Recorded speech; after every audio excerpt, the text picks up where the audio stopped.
Bonjour mes chers élèves. Ce cours est destiné aux élèves de la première année du cycle de baccalauréat toute option.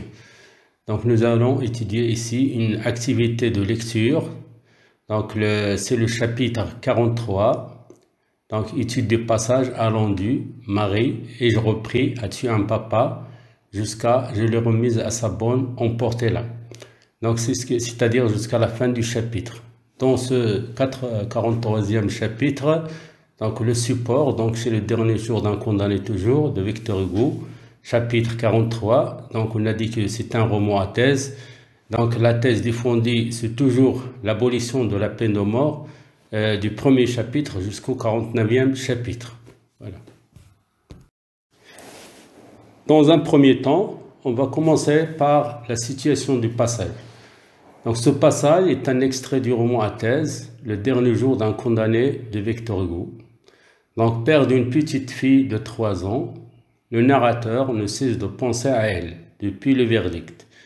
Il se pose autant de questions sur l'avenir de sa fille. Comment vivra-t-elle son père? Sera-t-elle méprisée, repoussée, vile à cause de lui? Dans ce passage, il la reçoit à la conciergerie avant d'être reconduit à la greffe pour être exécuté. Donc nous avons vu que dans le chapitre 26, donc le narrateur a déjà écrit une lettre à sa fille. Donc il a écrit une lettre à sa fille et dans laquelle bien sûr donc on pourra dire bon qu'il pense souvent à elle, qu'il essaye de réfléchir un peu et de penser à son avenir, c'est-à-dire à l'avenir de sa fille après son exécution. Donc il sera une orpheline, elle sera son père et bien sûr personne ne pourra prendre soin d'elle. Donc c'est pourquoi donc il a dit c'est pourquoi il a dit que et c'est très bien que tout le monde va la traiter comme étant la fille d'un assassin, c'est-à-dire la fille d'un criminel. C'est pourquoi il a dit il sera méprisé, il sera repoussé, c'est-à-dire que tout le monde, bien sûr, va la repousser, la société française va la repousser, puisqu'il restera toujours la fille d'un criminel. Et donc là, pour elle, le père, c'est-à-dire le narrateur, il sera un mauvais souvenir. Donc là, la fille sera un mauvais souvenir pour son père. Et dans ce chapitre 43, bien sûr, le narrateur va revoir sa fille pour la dernière fois. Donc c'est un peu, c'est une entrevue des adieux. Donc il va la revoir pour la dernière fois. Et bien sûr, c'est un passage qui sera émouvant, qui sera pathétique. Vu l'amour que le narrateur porte à sa fille, c'est-à-dire un très grand amour, et donc ce sont les séparations, ce sont les adieux. Après, on va essayer de dégager les axes de lecture. Cette entrevue entre un père et sa fille ne peut être que pathétique. Un père qui sait qu'il va mourir dans quelques heures, mais qui ne veut pas le dire, voit sa fille pour la dernière fois. Donc c'est une scène des adieux où le père exprime tous ses tendres sentiments envers son enfant. L'auteur a choisi donc le discours afin de dramatiser la scène. Donc nous avons bien sûr Victor Hugo ici a écrit cette scène ou bien ce passage sous forme d'un dialogue donc entre un père et sa fille. Donc le père, bien sûr, il va poser un certain nombre de questions et la jeune fille, la jeune Marie de 3 ans, va répondre, bien sûr, innocemment. Donc c'est une fille toute petite qui a 3 ans. Donc il va essayer de répondre aux questions de son père, bien sûr, parce qu'on va voir que, bien sûr, que ce dialogue, donc c'est une façon de théâtraliser un peu la scène parce que la fille, pour la fille, son père est déjà mort et donc bien sûr elle va répéter le discours de sa maman, c'est-à-dire le discours que lui a dit sa mère. Et le narrateur ici, bien sûr, il va découvrir ça et ce sera pour lui un très grand choc. Un choc d'abord parce que il a voulu vivre pour cette jeune fille, bien sûr, il voulait bien sûr que il voulait prendre soin de sa fille. C'est pourquoi Victor Hugo ici est contre la peine de mort. Il a dit qu'il ne faut pas tuer le père d'un enfant de 3 ans. Parce que la jeune fille de 3 ans, elle a besoin d'amour, elle a besoin d'affection de ses 2 parents, mais aussi elle a besoin d'un père pour la nourrir, pour prendre soin d'elle, etc. Donc, pour l'accompagner dans sa vie, etc. Et c'est pourquoi la scène est très pathétique. Donc là, on va voir que le choix de Victor Hugo est très judicieux. C'est un choix stratégique en choisissant le dialogue. Et on a dit que toujours le texte, il a une visée toujours argumentative. C'est-à-dire même si on utilise le discours, il a utilisé les textes narratifs descriptifs, il utilise le discours pour la même fin, c'est-à-dire pour une visée argumentative. Et on a vu que la visée de l'auteur, c'est toujours défendre l'abolition de la peine de mort. Dans le premier axe de lecture, on va voir le désespoir du père, c'est-à-dire le désespoir du narrateur. Donc je vais commencer par le plan stylistique. Sur le plan stylistique et grammatical, le passage est écrit sous forme d'un dialogue où dominent les phrases interrogatives et exclamatives, et ce, dans le but de dramatiser la scène. Les questions se portent essentiellement sur la paternité, c'est-à-dire sur le père. Marie, as-tu un papa? Eh bien, où est-il? Etc. Donc là, toutes les questions posées par le narrateur, bien sûr, elles seront sur lui-même, c'est-à-dire est-ce que Marie, est-ce qu'il le connaît? Est-ce qu'il se souvient de lui?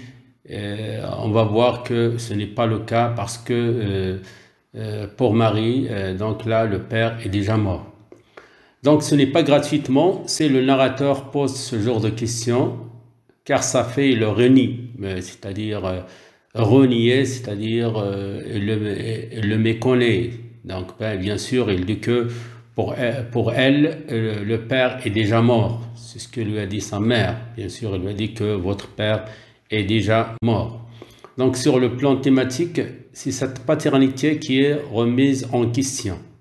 D'abord, la fille ne reconnaît pas son père. Elle le traite comme un étranger en l'appelant monsieur et en le vous voyant, pardon. Bien sûr, ici, la jeune Marie, dans son innocence de ses 3 ans, dans l'innocence de ses 3 ans, parle avec son père, le monsieur. Ce n'est pas son père pour elle, c'est un monsieur. Et bien sûr, même quand le narrateur lui révèle qu'elle est son père, la petite Marie ne le croit pas. Bien plus, la tendresse et l'amour du père finissent par provoquer la souffrance de la jeune fille. Donc on va remarquer, ou bien on remarque que dans ce passage, il y a un processus de reniement de la jeune fille. Donc là, le narrateur, regardez le narrateur, Marie, et je repris, as-tu un papa? Oui, monsieur, a dit l'enfant. Eh bien, où est-il? Bien sûr, la jeune fille, elle a dit, ah, vous ne savez pas, elle est morte. Donc, regardez, pour elle, son père est déjà mort. Donc, le narrateur, lorsqu'il a entendu que pour sa fille, il est déjà mort, on pourra imaginer le choc qu'il va ressentir. Donc, pour elle, parce que normalement, le narrateur, il voulait vivre pour sa fille. On a vu dans le chapitre 26 tout l'amour, toute l'affection, toute la tendresse qu'il porte à sa fille. Et maintenant, regardez, alors que pour sa fille, elle est déjà morte. Et on remarque que l'insistance du narrateur donc sur la paternité ne font que souffrir la jeune Marie. Plus le narrateur insiste pour dire qu'il est son père, etc., plus la jeune fille, bien sûr, souffre. Donc regardez, même la fille est en train de pleurer, c'est-à-dire, il m'a dit lâchez-moi, etc. Donc là, la jeune fille, vous me faites du mal. Et donc, regardez, on a vu ici qu'il y a un contraste entre la grande tendresse du père, l'amour du père, et le reniement de la jeune fille qui commence à prendre sa distance et qui souffre même de cette paternité. Dans ce deuxième acte, on va voir l'expression du pathétique. Bien sûr, le pathétique est un registre qui permet de déclencher un sentiment d'attendrissement ou de compassion et qui cherche à émouvoir jusqu'aux larmes. Bien sûr, ici, il inspire la pitié face à des souffrances ou à des situations inhumaines. Dans le passage, bien sûr, on a vu que devant cette situation dans laquelle se trouve le narrateur, il ne peut que se ressentir une immense douleur. Le narrateur a dit, il n'y a pas de parole pour ce que j'ai éprouvé, bien sûr, parce que sa fille l'a renié et parce que sa fille ne le reconnaît même pas. Donc la souffrance du condamné se traduit essentiellement dans ses paroles, dans ses gestes et dans ses attitudes. Surtout quand il apprend que pour sa fille, elle est déjà morte. Elle a failli la laisser tomber de ses genoux et il lui arrache le papier des mains avec violence. Donc regardez le narrateur qui commence à perdre patience parce qu'il a tout fait pour que sa fille le reconnaisse, pour bien sûr pour exprimer toute sa tendresse. Bien sûr, il voulait étreindre sa fille pour la dernière fois, lui faire ses adieux, mais puisque sa fille le repousse en quelque sorte, donc là, bien sûr, le narrateur, comme j'ai dit, commence à perdre patience. Donc regardez, il commence à agir avec violence. Elle a failli laisser tomber la jeune Marie. Et donc là, même on pourra aller jusqu'à dire que le narrateur vers la fin, c'est lui qui va mettre fin à la visite qu'elle a tant espérée, et non pas le gardien, par ces seuls mots adressés à la bonne. Emportez-la, regardez un peu la réaction violente du condamné, pardon, du narrateur bien sûr condamné. Donc il a dit emportez-la, c'est-à-dire qu'il ne veut plus revoir la jeune fille, et on pourra dire qu'il a perdu un dernier, c'est-à-dire le dernier espoir, le dernier lien qui le relie à son monde. Elle l'a déjà perdu, bien sûr, en demandant à la bonne de mener la jeune. Bon, à la fin de ce passage, on pourrait dire que lors de cette entrevue avec sa fille, le narrateur a perdu le dernier lien qui le relie au monde.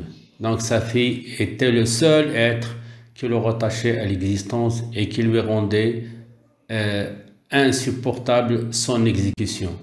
Or pour elle, elle n'existe plus. Pour la justice aussi, elle a déjà diffusé l'arrêt de mort. D'ailleurs, le narrateur, elle a demandé à sa fille, est-ce que vous savez lire? Elle a répondu oui, et il lui a donné le petit bout de papier, c'est-à-dire l'arrêt de mort que la justice était en train de distribuer dans les rues de Paris pour un sou, bien sûr, pour inviter les Parisiens à venir assister à la peine de mort.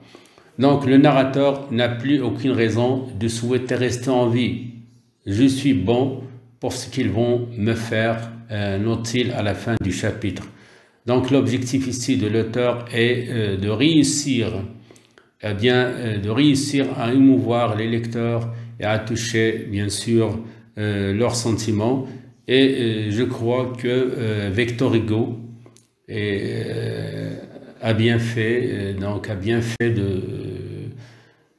de faire de ce passage, ou bien, pardon, d'écrire ce passage sous forme d'un dialogue, parce que justement, c'est une scène dramatique, c'est une scène tragique qui suscite les sentiments et la compassion de tous les lecteurs.